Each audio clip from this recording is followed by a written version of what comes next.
He'll be fine. All right, ladies and gents, we are live. My name is Robbie Wilson. I am the conscious bartender. I'll be your resident nerd, talking about all things that are alcoholic liquid.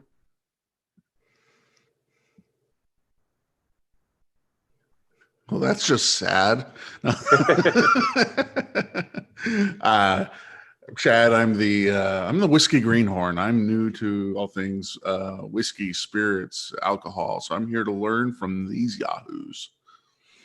And I'm Northwest Whiskey Man. I'm a collector, drinker, and hoarder of all things whiskey. Now, the real question is, Chad, is how long do you get to keep having I'm the guy who knows nothing about this stuff? Like, how many more of these shows till it's like, Yeah. I can play dumb for a while.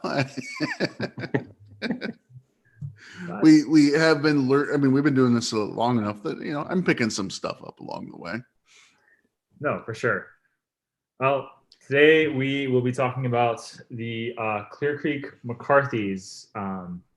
We were super lucky to go and tour their distillery yesterday and learn way more than we ever thought we could possibly learn about they're who they are as a company, a corporation, a distillery, a maker of all things booze, and we got to try their McCarthy's, and they had these amazing single barrels that we got to try. We got to try the 96 yesterday, and boy, Richard, Chad, and I really got to kind of finish that bottle off, and I think that was one of the last bottles in existence. And then they were kind enough to send us home with a number 96 today. Yeah. So cheers. Cheers to Cheers, that. Yeah. I spilt a little and I feel really ashamed right now. You should, rookie.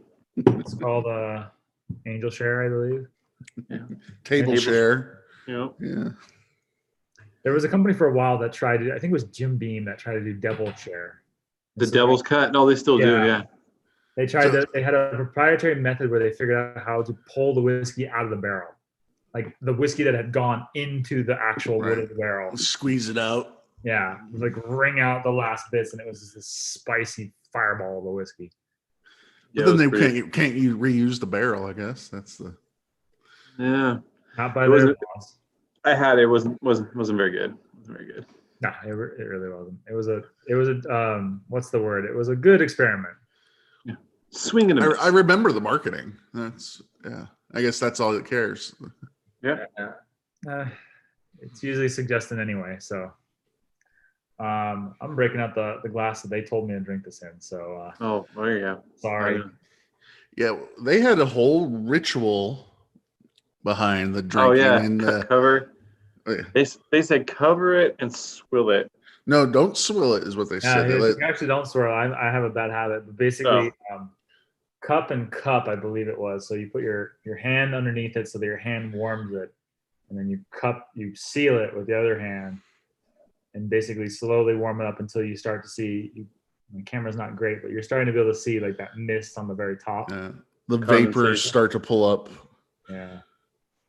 And that's just the idea behind this is what they were saying was you're heating up the alcohol to a point where you're now starting to be able to taste some really cool micro flavors that when it's chilled or whatnot, you don't have access to.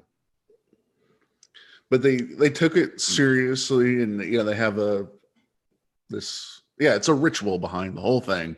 Wow. It was fun. Well, yeah, I liked it because he also said it was to slow people down, to actually make them think about what they're drinking.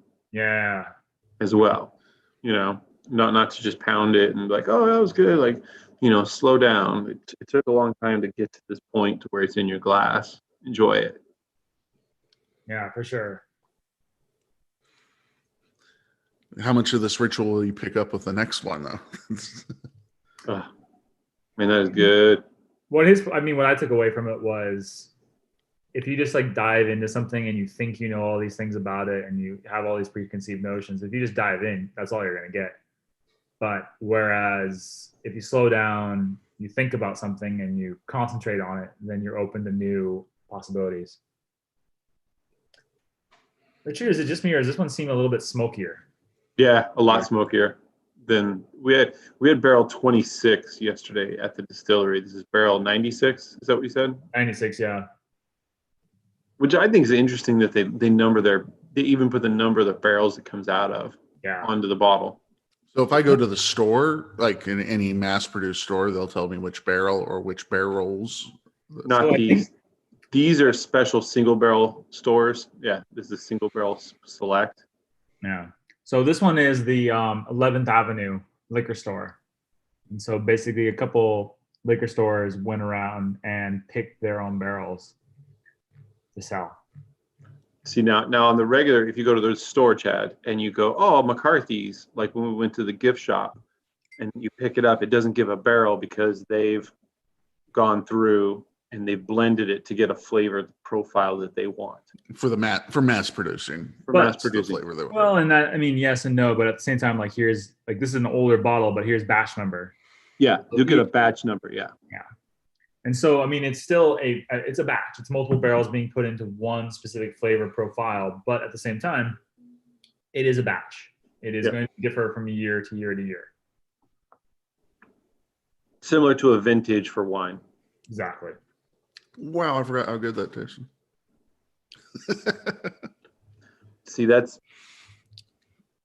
You don't, and I believe this is cast strength too, isn't it?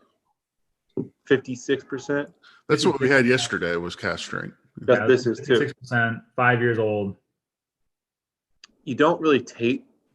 I think you taste the cast strength more on this one than we did on the 26. Yeah. Like it gives you a good Tennessee hug coming down the pipe, but not in the mouth. You know, it's weird. It's not mouth cast strength, but it's definitely throat. You know, which you don't usually get a lot with American single malts or scotches. It is smokier for sure. This compared to yesterday. And that's the thing I always tell a lot of people, like, oh yeah, you're gonna smell a lot of smoke on it. Don't let it bother you. Like this, you don't taste the smoke. Yeah. Like a lot of American single malts and scotches, I don't think taste remotely what they smell like. Well, in my opinion, as a bartender, smoke has a certain quality to it. And what it does is it kills sweetness. And so we think about the bourbons that we drink, brandies that we drink, they tend to have a sweeter note, and especially with bourbon being from 51% corn minimum, it's sweet. And people like it for that. But when you start to get into like the smokier, peatier scotches, that smoke and that peat kind of have a briny, salty texture to it. So it takes away from the overall sweetness. And it just, in my opinion, it's balanced then. So is the smoke we're getting from the peat moss that they brought in? Yeah, and that's another thing that's really great about what they did is they actually got their stuff peated in Scotland. Yeah. And then sent it over here. So like literally, I mean, if this would have been distilled in Scotland, it'd be Scotch. The only reason it's not is because it was in America. So now it becomes an American single malt. Like that's the only real difference in the two. So typically Scotches are going to have more of this smoky peated taste. And different levels depending on area. Like Scotch is way, way, way bigger in the flavor profile. There's some that taste like flowers, and there's some that taste like you licked your grandpa's cigar ashtray. Scotch is really actually a hard look at economics and location.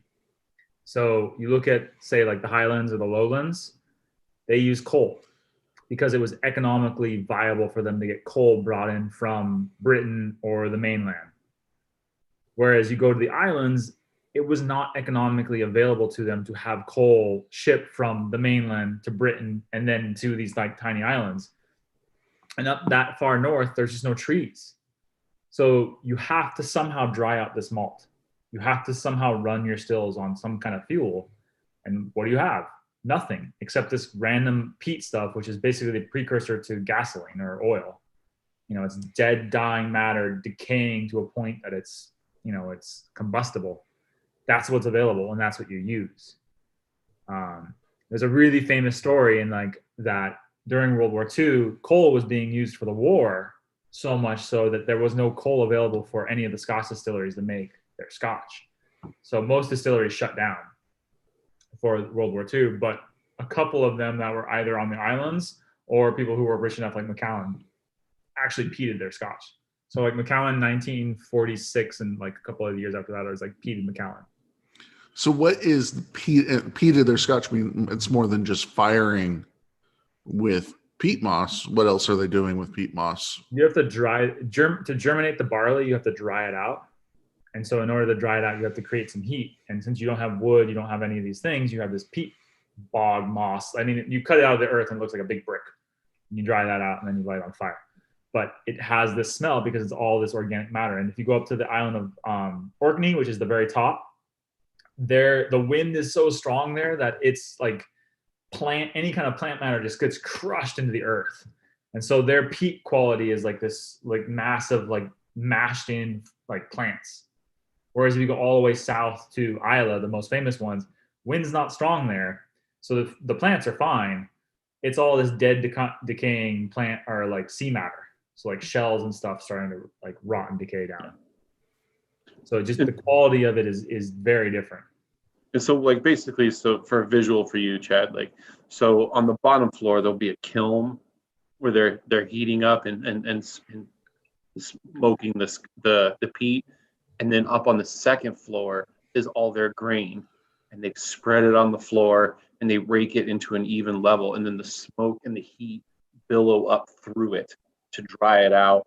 And that's when it gets that smoke. That's when it gets the smoke flavor into and in fact, that's why, I mean, and they used to go through and shovel it by hand and flip it over to get it exposed. Some distilleries still do. It's like a tradition. Yeah, and because these guys would use the same arm, one arm would get bigger than the other and hang down because it was so used to flip the shovel that it was called monkey shoulder. Because you look like a monkey walking around like that. And then, of course, that's where the monkey shoulder name for that one. There's a brand of Scotch that came out called Monkey Shoulder. That's where they got it. But back to this is, and I was telling him yesterday, like if you poured a bottle of this next to like a Talisker, like, you know, on the younger end, I don't think you would be able to say that. I don't think anybody would be able to point out and say that that one was made in America, that it wasn't made in Scotland. Like that's how good of what they did with this. I mean, what I was really kind of taken away with was also the fact that these guys are really pioneers in the sense that, like we talked about, bourbon is this spirit that is so category imprisoned, and that there's all these legal definitions that you have to follow, and there is no, you know, if they want to experiment with different barrel types, that's called a finishing barrel. There is no, oh, we're going to make bourbon in Oregon oak. Not happening. No. But Oregon single malt or American single malt, there's just no laws that define it yet. It's such a new category that but it's in the 21st century now. So we have all this new technology. We have this new understanding of woods and distillation and fermentation that these guys are paving the way of what is going to be considered from here on out a quality American or Oregon single malt.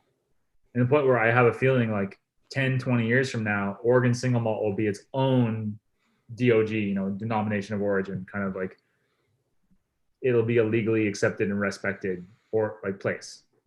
In fact, if I'm not mistaken, isn't the oldest barrel of American single malt at McCarthy's? Mm-hmm. It was there, and they would not officially show it to us. It was somewhere in that room. Well, from what Caitlin and Joe were telling us, Joe sounds a lot like me, and he's like, "Share, taste this," and Caitlin's just like, "Oh, psh, don't have any left, you asshole." Yeah, no, it was a lot of good cop back up. So apparently, the oldest barrel of American single malt is sitting in a warehouse in Hood River, Oregon.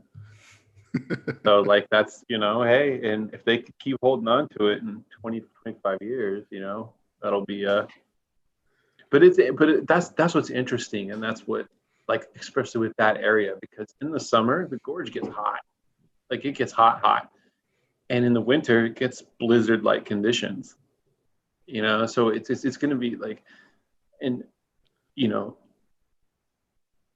Robbie's all about ingredients and all these things. Like me, my biggest curiosity is where was the barrel finished, in what climate, in what barrel. I think that's the next, Right. And I was talking to Caitlin about, microclimates. And she said for their facility, it's BS. I mean, they're only stacking 4 high. There's not much difference between the bottom barrel and the top barrel. Now if you go to a place that's like 6 stories tall, they may have something a little bit different. But she kind of just called BS on microclimates for their environment. But except for they're more curious about the wood, the barrel itself. What's this tree? The wood. This tree has a different characteristic than a different barrel because of where that tree came from. Well, and that's why my thing on the climate. Yeah, my thing on the climate was like, compared, the Oregon coast, you're not going to have the same temperature variations as you are in Hood River. You know what I mean? As opposed to like, Southern Oregon, like, you know what I mean? Or on Mount Hood, which is our biggest mountain area up here. Like, that's where I want to see, like, as opposed to even, Kentucky versus, Texas. Like, I want to see with the same mash bill and the same barrel, what happens to it in different, like, extreme climates, I think that's going to be the next big thing. And I hopefully, because they're trying to work on legislation to be able to blend bourbons and still call them bourbons, like from different distilleries. And I think that's going to be one of the huge next big steps. Agreed. I mean, what kind of, Richard, you're hinting on here is like, you look at Texas, it's hot as fuck all the time with very little difference. So I mean, the wood is just going gong, gong, gong, gong, gong. And that's why bourbons only taste good when they're maybe 15 years old. Past that, you're starting to get really a lot of barrel. But you can go to Scotland, which is far colder and far more temperate than it is even here. And you can have 18, 25-year-old scotches that are, delightful. Oregon's the sweet spot where we have everything, but it's never that humid. It's never that hot. So, theoretically we can age anything for, 18 years and get something amazing. Was there anything that surprised you coming out of that tour we did? That it was 2 people. Yeah. But like that, realistic, like there's 2 people running that operation. Like, that's insane. You know what I mean? At least hire somebody else to do all the heavy work, the cleanup. I mean, I think they said they had bottlers coming in now, which was like, Caitlin was like, yeah, I did that for a long time. I was like, damn. All right then. I mean, that's hands-on. I mean, that's completely, that's crazy. Like, to produce a product that massive and get it out and be that good of quality, and it's just 2 people. I mean, that just goes to show you how hands-on they are, you know what I mean? And how unique of a product that is. How many products were coming out of Clear Creek Distillery? There's a lot. So they have the pear brandy that we tasted. They have an apple brandy. They have an apple vodka, which is insane. They have the McCarthy's. They have now the Old Delicious, which was an apple brandy that was double aged in bourbon barrels. They have a bunch of fruit liqueurs, which, like, these are the creme de la creme of fruit liqueurs. There's a ton of fruit liqueurs all over the world. There's some really nice French ones. These guys are all 100% fruit. There's no added sugar with the exception of the cranberry one, and they're all sweet. So literally they're getting the sweetness extracted from the fruit, which I don't know how you do that. What else? Silvitz.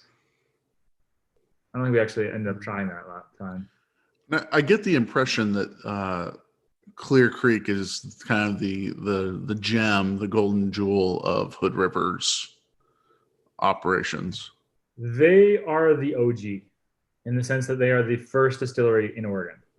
So they have a license at the I think it's at HRD right now.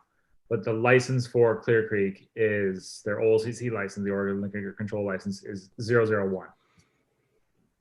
So, I mean, that is how long they've been doing this and how they have kind of influenced the rest of everyone else.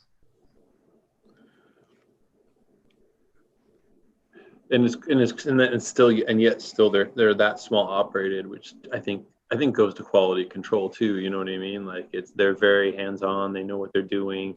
They do it well. To me, it's just you go. I mean, I don't know, Richard. Have you been to Kentucky for like the bourbon trail tasting and stuff like that? Not yet. I have not. I mean, I've seen tons of videos. I just how massive they are. Yeah. You go there and you just get this overwhelming sense of heritage, but also like, holy crap, this is just a money turning and churning machine, because people are coming in and out left and right, and people are traveling to Kentucky to go through all these bourbon things. And so, I mean, these are massive gift centers and massive operations. And granted, I mean, you go to like the Jack Daniel's distillery and it's huge. It's literally the entire city. But there's also bottles of Jack Daniel's everywhere in the world. So yeah, their production is massive. People don't really know about McCarthy's that far out of Oregon. So, I mean, it is still a small distillery. I mean, we're sitting here in Oregon going, this is so cool, and it should be no more. But at the same time, it's going to take a lot more for Oregon Spirits to kind of crack into that international market for a while there. I think it's close. It's a little bit. Yeah. And if you're like me, if you're a someone who drinks and also collects, like, get on the ground floor now. I'm telling you, order these, find a store pick, get a bottle of it. I mean, it's not going to be long. I mean, I'm with Robbie. I think 5-10 years, Oregon's single malt is going to explode. Like, I think, I think it's going to be the next big run on whiskey. I think it was Japan for a while. And I think that American single malt's really going to jump on it. And, every time a single barrel comes out from someone in Oregon, I buy 2 bottles. I drink one and put the other one in the bunker, because I know it ain't coming back again.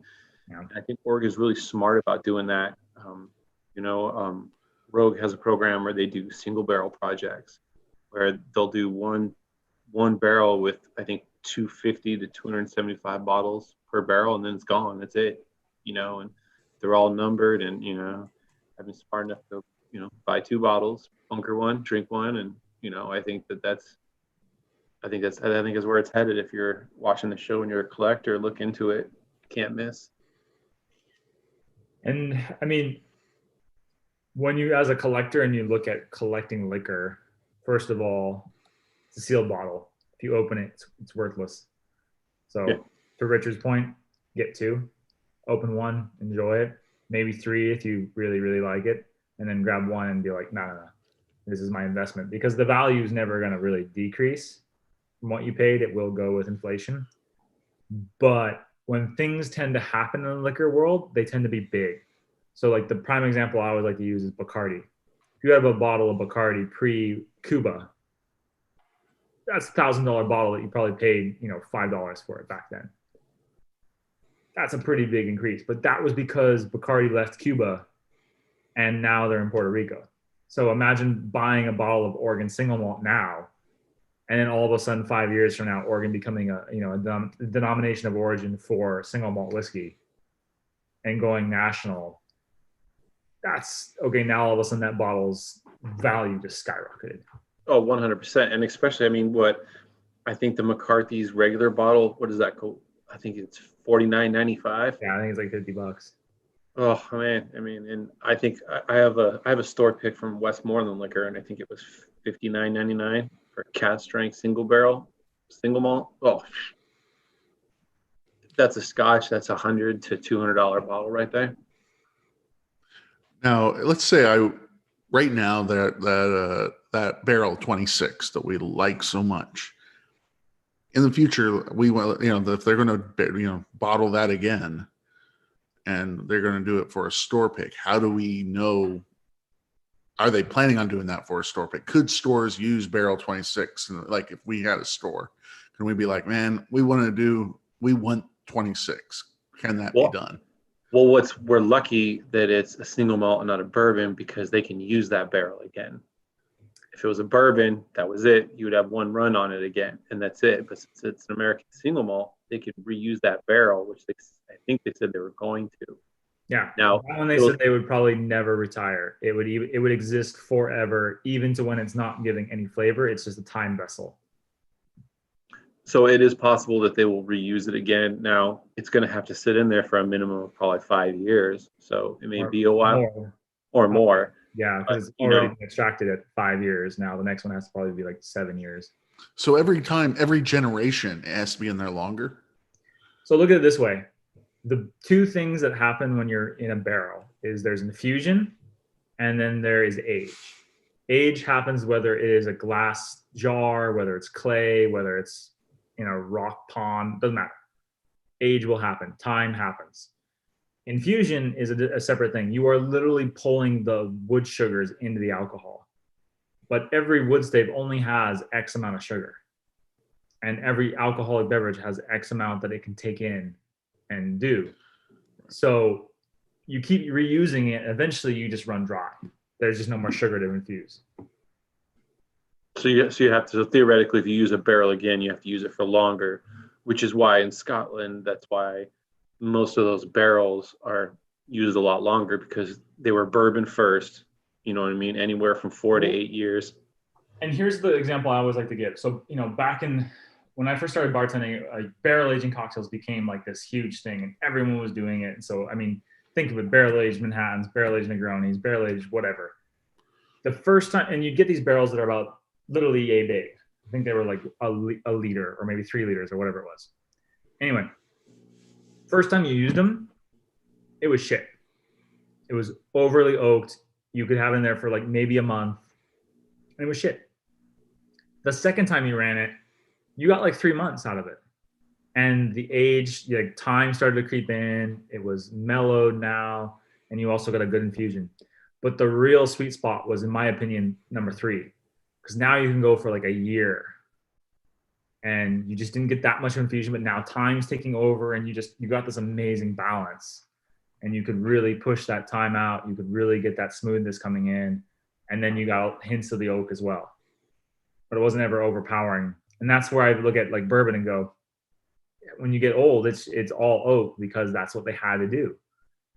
It's not until you get to like people who are doing finishing projects where they're using older barrels where they're going, yeah, we're going to do the minimum and then we're going to throw in an old barrel so it can have more time. So what did you think of this? This is the first realm down Scotch, I think, for Chad, wasn't it, on the show? Yeah, and I like it. I mean, it was it's not probably in my top 2.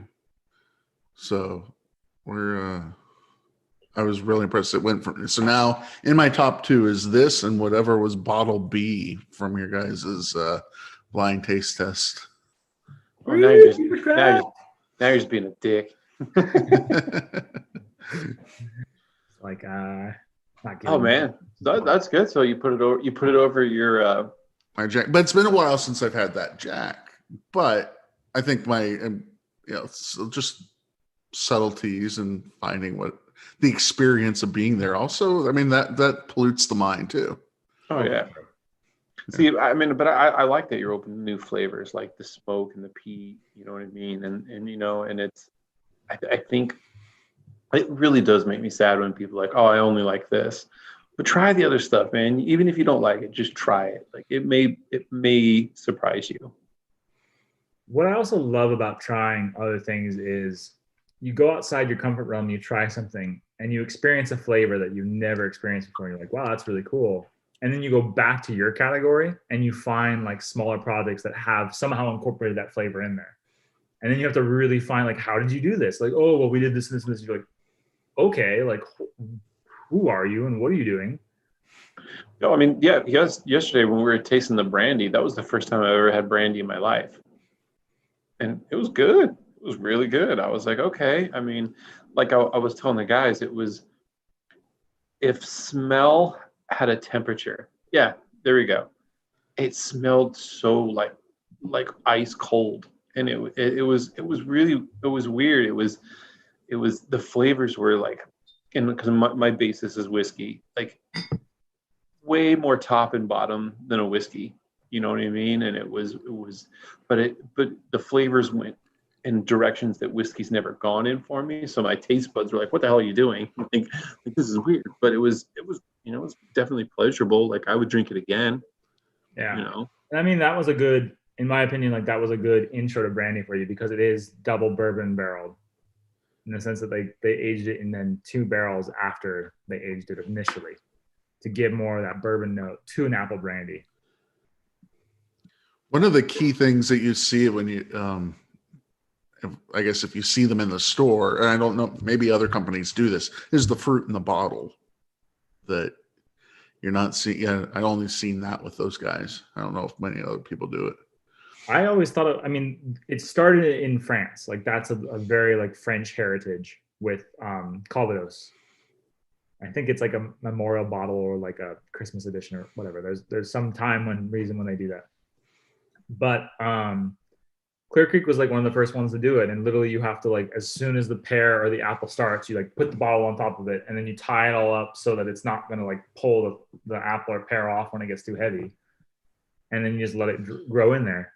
And that was the fun thing they were telling us about. Like you have to pull it just right because if you let the pear go too big, then all of a sudden like you just sealed the bottom of the bottle and no liquid would ever get in there. Or you'll seal the neck because it just grew in the shape of the neck and it's like, oh, get out of there. Now, will that bottle then now have less fluid than what is advertised on the label? Yes.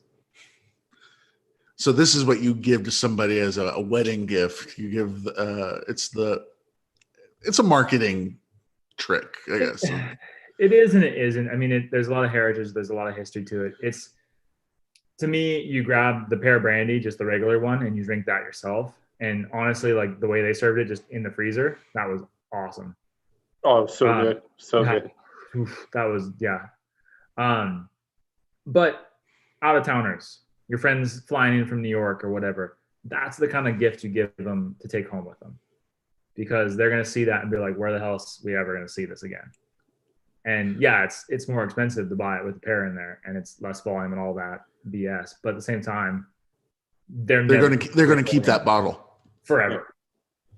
And I'm gonna just say it looks a lot better than the worm at the bottom of a mezcal bottle. We're gonna agree to disagree here, but that was a marketing ploy as well, and they more or less stopped that with the exception of like 1 or 2 brands. Like, we're gonna continue doing this no matter what because that's mezcal. How did that start? Let's put a worm in the bottom of the bottom. The best that I understand it, and I might be wrong on this, I probably am, is that worm is a common pest or just a living resident in those agave plants. And so as like, I believe it was like a marketing gimmick because they wanted to differentiate between that and tequila. They're like, yeah, mezcal has the worm in it. Period. End of discussion. It was like, and then we're going to put a scorpion in this one. See, before I looked at all of that, I was in Okinawa and they have freaking cobras sitting in their whiskey and other like crazy lizards and snakes and spiders. And you're just like, okay. And there's like crazy stories of like, oh yeah, drink this thing and you'll have a boner for like the next year. And you're just like, do I want that? No. I don't want to go through 7th grade all over again. Because it's alcohol, but now there's side effects involved in this beyond just getting drunk. No, I'm okay. Oh man. And rhino horn. Yeah. But see, and sorry to change it, but like you said, like you were saying earlier, Chad, like, you know, having them there like makes it taste better. Like, you know what I mean? Like, I love the fact that the first time I ever drank brandy, I was with the people that made it. Like, you know what I mean? Like that. Like, yeah, that's a story. You know what I mean? My first time drinking brandy, I got to meet and have the people that put it in the bottle tell me about it, and you know, and watch me drink it. You know, and like that's some shit you're never gonna get. You know what I mean? Also, we're going to get stories with what we're doing when you're going to go down the store aisle with a friend and be like, yeah, I've been to that distillery. I've been to that distillery. I've seen that made. 5 years from now, like, oh, yeah, I've been there. Quicker, ask me which ones I haven't been to. See, that's the thing. Like I've been in liquor stores on occasion. And people are like, oh, and they see me looking at, oh, what should I get? And I'm like, well, you should get it because I know those people and they're amazing, or like, just for example, like one time I was in the store and there was these ladies looking for some whiskey, and I was like, you should buy Freelands. They're owned and run by women. I'm like, what? And I'm like, yeah, it's one of the few distilleries that's owned and operated by women in the United States. And they're like, oh, shit. Yeah. Okay, cool. Great. Or, hey, if you like, like one time I was in the store and somebody was like, oh, what should I get? And I was like, like my wife likes wine. And I'm like, oh, grab the Bull Run Pinot finish. Like it's going to have that wine on the back end that she's going to like. Oh, okay. So it is nice to be able to go to these distilleries and then go in the store and say, oh, I know the person that made that. That's awesome. And you got, a choice between A and B. You might pick B because because you know them and you want to support the people you have some connection with. Oh, yeah. I mean, you look at like old research and whatnot with especially like drinking, and it's so experience based that you may try something new. And I mean, in this show, we're forcing ourselves to all try a bunch of new stuff anyway. But what do you return to? What is your comfort level drink? Is your comfort level drink going to be a Macallan 18 every night? Of course not. But is it going to be something that you just have this connection to? And maybe it's a BS connection. Maybe it's your dad drank it. Maybe it's your, I don't know, you had a bottle with your best friend when their parents died. Whatever, like random connections create random weird things. But that all of a sudden becomes this like, with smells and stuff, they awaken these memory parts of our brain that just right. It's about nostalgia and these, exactly. For a brief moment, you're in a time machine. Mm-hmm. And it takes you back to a specific time and place. And so that's what these drinks is nostalgia bottles. Yeah. And if you want to be taken back to Little League, here's something for you. If you want to be taken back to the circus, here's something for you. Exactly. And it's personal to every single person. One of the first bottles I ever like, and it's ironic because I didn't know what it was at the time. One of the first whiskeys that like, my wife bought me a bottle and she's like, oh, it's supposed to be really fancy. And I know it was Blanton's and I had no idea what it was at the time. And that was one of the first whiskeys that I sat there and just sipped on. And I'm like, oh, this is good. Oh, it is supposed to taste nice. Like later on, I found, that's the one, that's the bottle got me. And, it turns out it's pretty hard to get now, but still like that will, because of that, it'll always hold a special place for me. I think it's good whiskey, but it'll always be there, No, for sure. But yeah, no, that was an amazing experience. I'm excited. It's like the line in the some song, some drink to remember. That's what this is. Oh, exactly. Yeah. And I consider myself very fortunate. I mean, I've been in a bunch of distilleries in Oregon and got to meet the people. And on my Instagram page, like I'll always post like buy local, support local, like, find your local distiller, get to know them. They're good people. They want to talk to you about it, their product, and it will mean more to you. You know what I mean? And it 9 times out of 10, it's good shit, give them a shot. Those little distillers keep the big boys honest. You know what I mean? There's little things in those places that just stick out, like when you go there and you see a small operation and you realize you got spider webs all over the place. And they're like, yeah, we want that. They keep away the fruit flies. Like, oh, okay. Now, okay. So you start piecing that together. The spiders aren't getting into the drink, but they are keeping the fruit flies out. Which are getting in the drink and are a pain in the ass. Well, and then like when we walked in yesterday into Clear Creek, they had this, stainless steel table, and it was just a bunch of different whiskeys and liqueurs in these little plastic bottles. And I'm like, oh yeah, they get to sit there and taste it.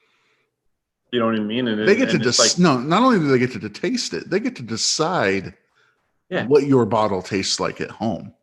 And it's not in this giant like stuffy board meeting where they're going to have like 15 different people and they're going to run it by 10 different samples.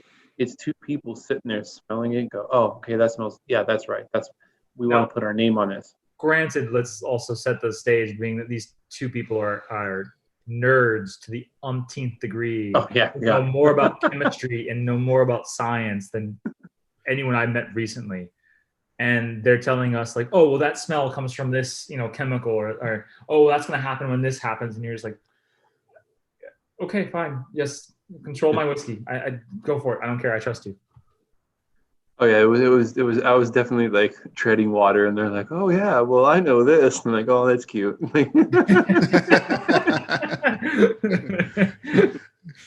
You're like, yeah, we've heard of that too.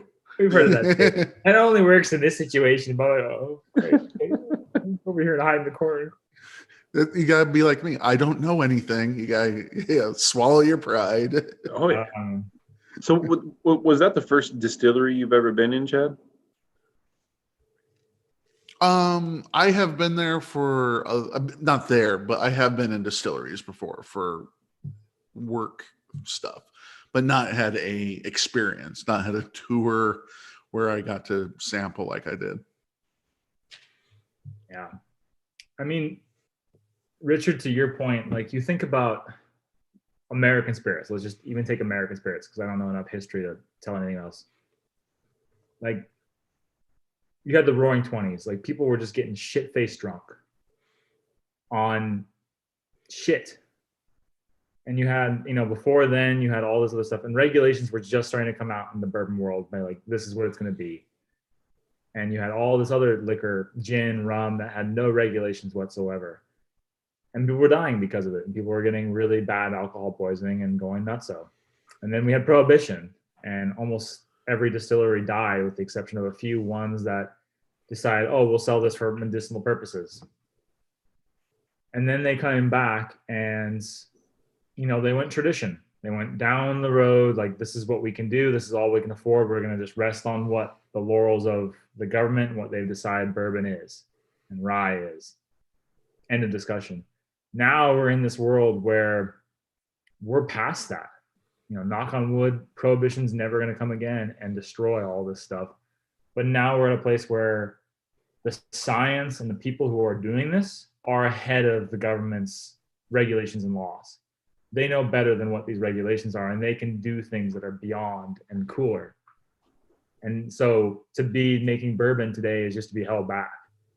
And to be making single malt is to be like, I'm going to be a pioneer and I'm going to do something crazy. Well, the quote that came out of that stood out was, why paint by numbers when you could have a blank canvas? Yeah.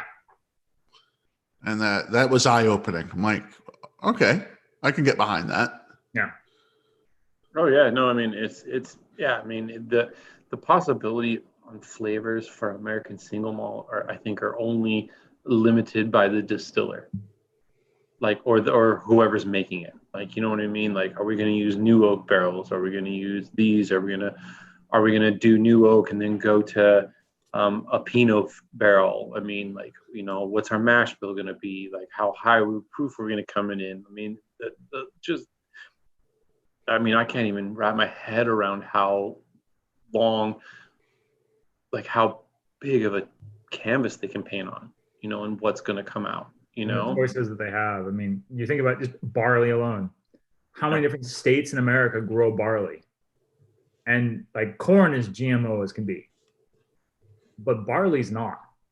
Like Oregon State is doing research on barley, and there's a ton of new strains coming out of that research. And like there's barley all across the United States that's completely different.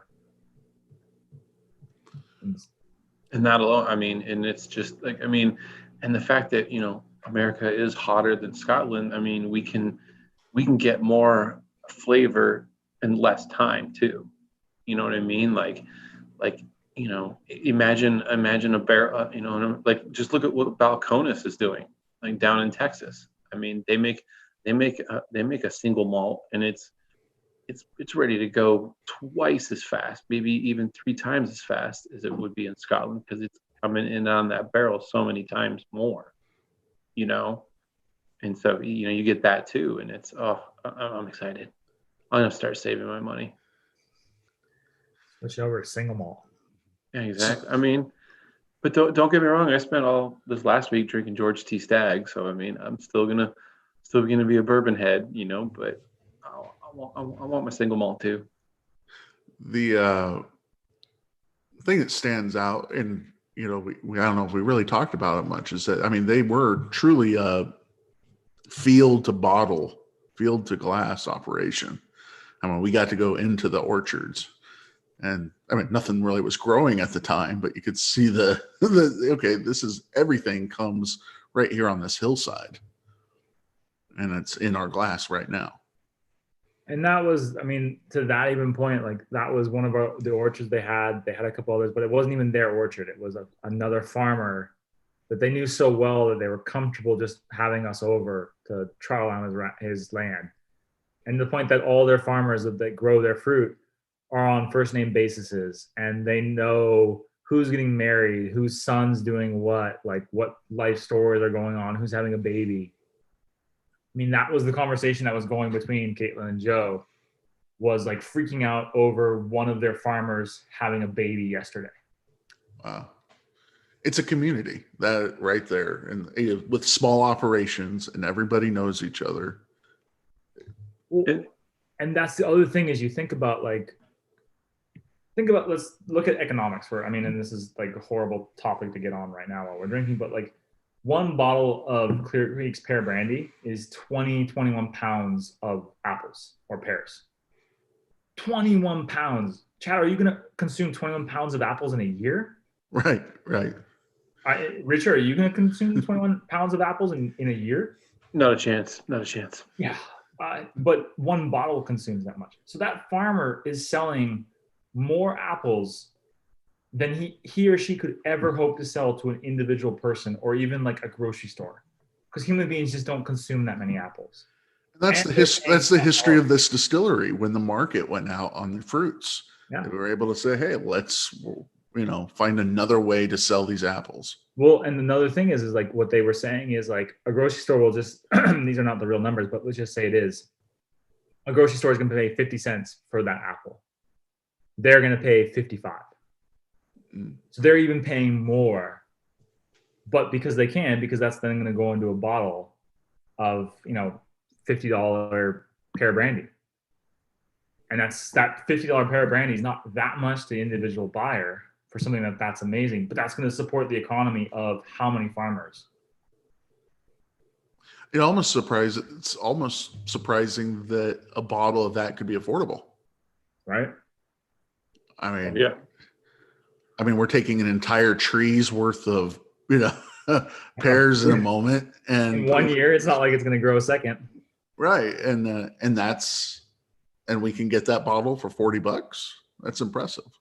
Well, see, I mean, that's honestly, like, I'd seen McCarthy's on the shelf before, and I'm like, $50 for a single malt, and that's pretty low. Like, and then I went and I was like, you know what? I'm going to try a bottle, because one of the liquor stores near me had a pick, so it was cask strength. I'm like, I'll try it.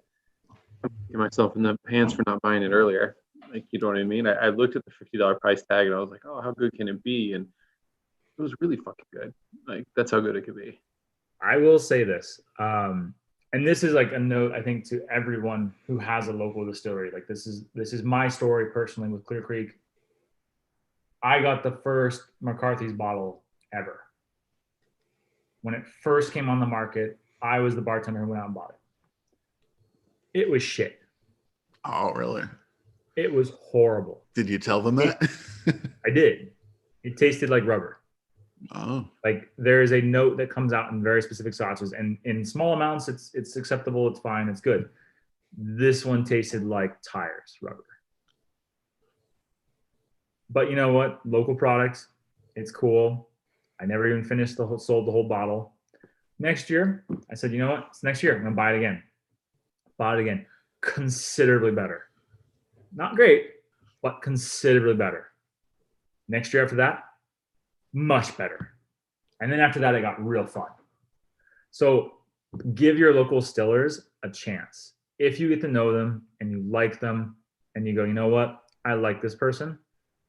You kind of have to wade through the shit so that they can eventually have the time to R&D and plan and make something that is beautiful. And it's all of them. I mean, I have a friend who's just one of the biggest Garrison brother fans you'll ever meet. You know what I mean? Like, I mean, they make good bourbon, and even Garrison Brothers says, "Oh yeah, the first stuff that came out's a good mixer." Like, you know what I mean? You know, mix it. You know what I mean? Like, even they're like, "Yeah, it was," you know. But I mean, that's just how it is. I mean, Rogue's first batch, they tried to come in with 3 and 4 month old aged whiskey, and that's too close to new make, and they got shit on it, and they own it. You know what I mean? And you know, now they're like, yeah, we screwed up, you know, but now their stuff's better and better and better. And that's just the thing, though, is like you have to think like for someone who's making whiskey, and I mean whiskey being that you take a product, you ferment it, you then distill it, and then you throw in an oak barrel and you wait. You're gonna wait a minimum of like 2 years to figure out that your recipe's shit. Right. You So don't know all you of a messed sudden- up. Yeah, exactly. And so now, like 2 years out, you're like going, well, now we gotta change the recipe. So now 2 years from now, the recipe's changed, and you're like, fucked it up again. Well, that's where before you know what you have, that first three are, you'd hope, okay, the next one, they vary it up just in case the first one's crap. And you do that. And I mean, the best example, honestly, is Westward. So when Westward first launched, they put their whiskey, their single malt, in like quarter barrels. So not as small as I was using, but very small barrels. And so the aging process was happening very quickly. They were also in their first warehouse where temperature was awesome. Then they got money, they got notoriety, and they moved. And they got the money to buy big barrels all of a sudden. They got the money to be somewhere else. Temperature was very different in that warehouse. And now they were having to age their whiskey in full-size barrels. There was a couple of years where Westward was really different, and it was not that good until they got back to the science of getting that whiskey from those smaller barrels. Yep. And I've been in their rick house. It's fucking huge. Now it is, yeah. Dear God. Oh my God, the rick house now is massive. You're just like, oh, okay, all right, that's a lot of whiskey. So, if the apocalypse ever hits in Oregon, I'll be there protecting those barrels. It's near my house. I'll make sure they're all safe. We'll hide them somewhere. Exactly. So Chad, where do you put single malt on your you know, I mean, is it what you thought it was going to be? Do you like it as much as you thought you would? I definitely like it. And now I'm kind of wanting to experiment in that realm and be like, okay, let's dive, look around and single malt for a little while. Chad, it's just so weird that you bring that up, because I mean, I think this is a great transition moment for us all to wind these things down. But also, let's talk about next week. And next week we will be exploring Benriach Scotch. So Benriach. So Benriach is going to be from the Brown-Forman portfolio.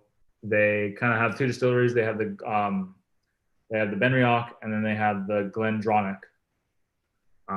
GlenDronach is like your sherry bombs. And so if you're a Macallan fan, GlenDronach it's better. I'll be honest. It's a lot cheaper and it's a lot better. Benriach is where they get crazy. And that it is a Highland distillery, but they use peat every odd year.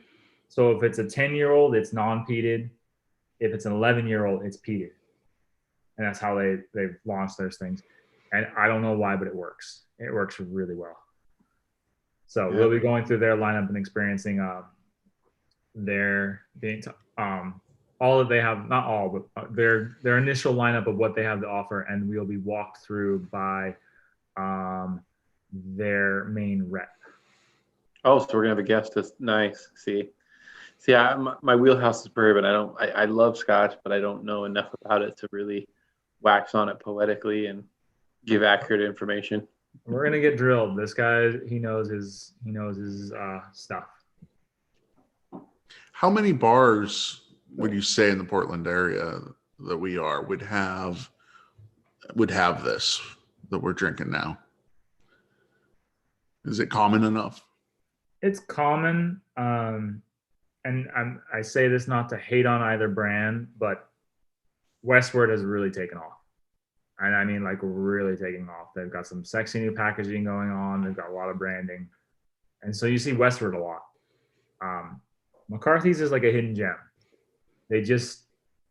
They never went the route of like marketing and doing all this stuff. They just kind of let the fruit, not fruit, but the barley speak for itself.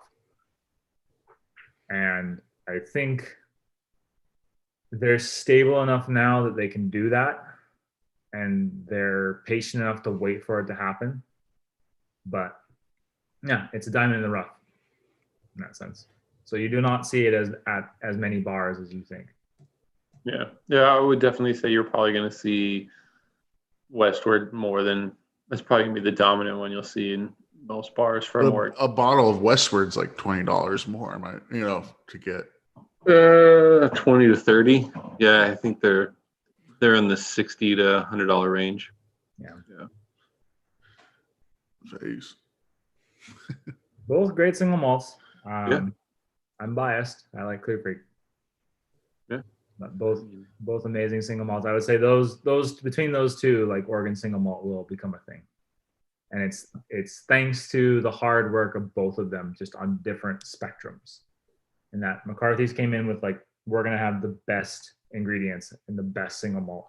Westward came in and said, we're gonna have a really good single malt, but man, we're gonna get this out there. Yeah. And don't forget, I and because I've been fortunate enough to taste what comes out of the barrels, like from them, don't sleep on Rogue either. Their single malts they're dialing it in really good, and it's getting older, and I think they're going to give people a run for their money, in that category. But I can honestly say, if you gave a bottle of each of those to somebody, you're a good friend. Like, any one of them's a great gift. Any one of them's a great purchase, for sure. Yeah. For sure. And it wouldn't kill either of them to make a bourbon, though. I'm just saying, like, it wouldn't kill them to make a bourbon. Would it though? Would it? It might kill them. The multiverse is a weird place. I'm just saying. Yeah. So next week we're going to dive into that, and then what's our next big field trip? We got anything big? Next big field trip, it is going to be between Westward and where am I? I'm trying to find my bottle because I cannot remember the name off the top of my head. Hold on 1 second. So do we be mean and bring some Clear Creek and then do some A/B testing at? Yeah, I don't think. I don't think you bring a bottle to another distillery. Wonderback. So. Oh, Wonderback. Okay. Yeah, both of them very different. Wonderback's also an amazing single malt. They just do things very differently, and they're really Wonderback's farm is pretty cool. Cool beans. Awesome. Well, I think that's it for me today. All right. Well, if you want to follow us, you can find me on Instagram, NW Whiskey Man. I'm on Instagram as Whiskey Greenhorn. Still thinking about changing the name, but we'll figure it out. And I am conscious_bartender on Instagram. Please hit subscribe, like, all the things that gets our name out there. We're going to go crazy. We're going to go big. And we're going to drink a lot of whiskey with all y'all. And also, I mean, we got to tell them we videotaped our adventure yesterday, and we'll put together some videos, slowly but surely, of our experience there. So it's more than just us talking about it. You'll actually get to see it on our YouTube channel. And I will be making a Sazerac cocktail with this Old Delicious apple brandy, the double bourbon one, because I think this is going to make the best Sazerac ever. Okay. So look forward to that video coming out soon. All right. You guys have a good weekend.